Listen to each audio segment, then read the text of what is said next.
So what about funding your goals? Now here, we're going to get real about your goals, like buying a house, sending your kids to college, becoming financially independent, retiring early. How much do you really need to reach these goals? The trick here is to work backwards. First, what's your goal? We've already done that. Number 2, how much will it cost? The numbers. What are the numbers? Number 3, when do you need that? Is it 5 years from now, 10 years from now, 20 years from now, 30 years from now, retiring or something? So in terms of looking at how much it will cost you, you can figure this out by using an online calculator or even some AI tool like ChatGPT. Again, it's not perfect, but a ballpark suffices. We don't have to be exact here. It's a ballpark. So let's look at a real example. Say you're wanting to get a home in 5 years when you plan on putting down, say, about $80,000. How much do you need to get there? So let's play with the numbers in the spreadsheet using our goal calculator here. Suppose that you could first put down, let's say over $1,000. Let's say a little bit more than that. Let's say $1,088.88 away per month. I know it sounds very specific, but just stick with me. Now that $1,088.88 at 8% a year in 5 years will be $80,000. In that case, a lump sum that you have initially to invest, it's unnecessary.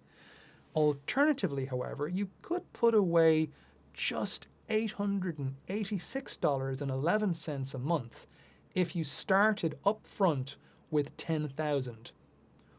If you start with more, like $30,000, then that monthly investment is only needing to be $480.49 a month.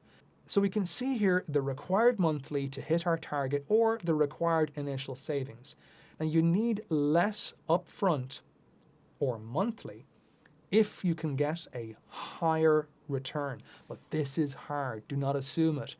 Or you can push the goal out longer. That's usually what happens. If it's unachievable in 5 years based on how much money you have up front and how much you can put away each month, then that's what you'll have to do.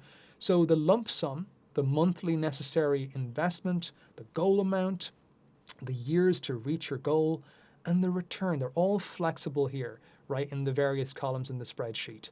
Now, a big goal could be to have $1 million in 35 years. Maybe you're 30 years old right now watching this and you retire when you're 65. Whatever age you are, just 35 years from now.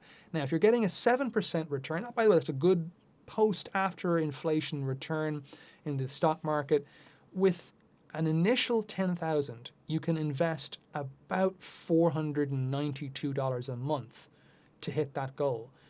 If your budget only allows you to save, let's say, $300 a month into that investment, then that you can see right there and then, oh, okay, I can only afford $300. I need to be hitting close to $500. I'm about $200 short.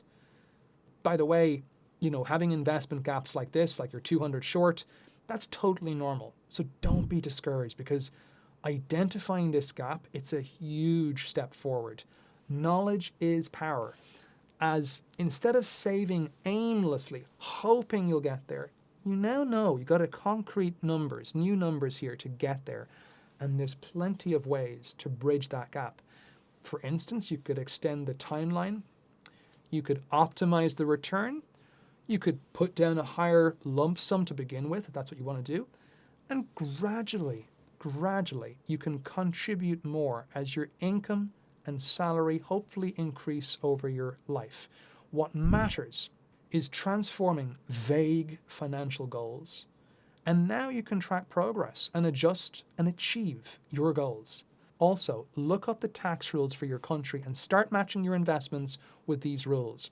We'll talk about these briefly, but I talk about them much more in my Wealth Builders Toolkit, as well as in several earlier videos on my channel, like how to avoid taxes legally, or how to legally pay no tax ever.